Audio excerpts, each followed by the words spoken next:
The teachings that people hold within themselves are so valuable, right? And so sometimes people say, oh, well, our languages are being lost, our ceremonies are being lost, but they're not lost, they're being held, right? And so there just has to be a place for them to be brought forth, right?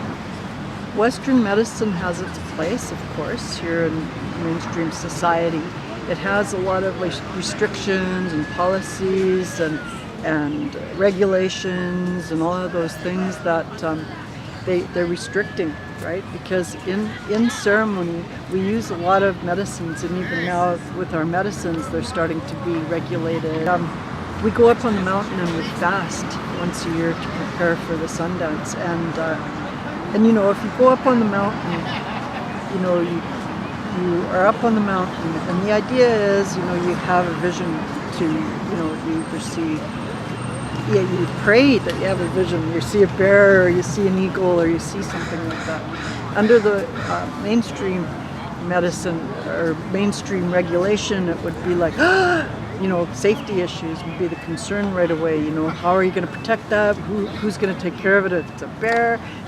All those things that we don't think about. We wish for those things, we pray for those things, but we're protected. We're in a different realm, and so our relationship with the bear, with the eagle, with the cougar, with those brothers and sisters that come to see what we're doing is different than when you're walking someplace and you're intruding into their land, right? Because when we go into our altar, we're talking already with the animals and the winged ones, and those ones that are crawling to Mother Earth, and we say we're only here for a short time, right? And our time is different. Our timing is right on time. You've heard that saying about Indian time. Well, we've always done things right on time, right? And so I don't know whose time is off, but it's not ours, right? Because time was always about survival for us. We always had to go with the time, the season, whatever, or people wouldn't survive, right? And so even with our ceremonies, the ceremony ends when the ceremony ends.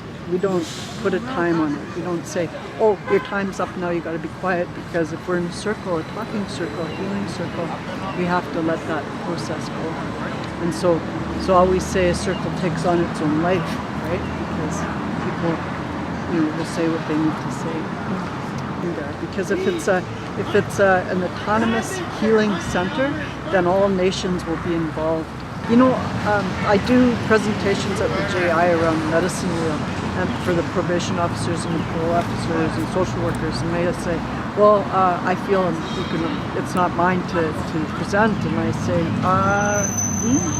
I think you're part of that medicine wheel. The medicine wheel has all nations, all races on it. When you look around the arbor at our Sundance is a multicultural. It's whoever wants to come and who has that spirit and that heart and that intention, right? Because it's about intention. And so healing doesn't just happen, it doesn't need to just happen with the First Nations people. It has to happen with all of us. ʔəwə, we must build a healing place. ʔəwə, θəytət, ʔəwə.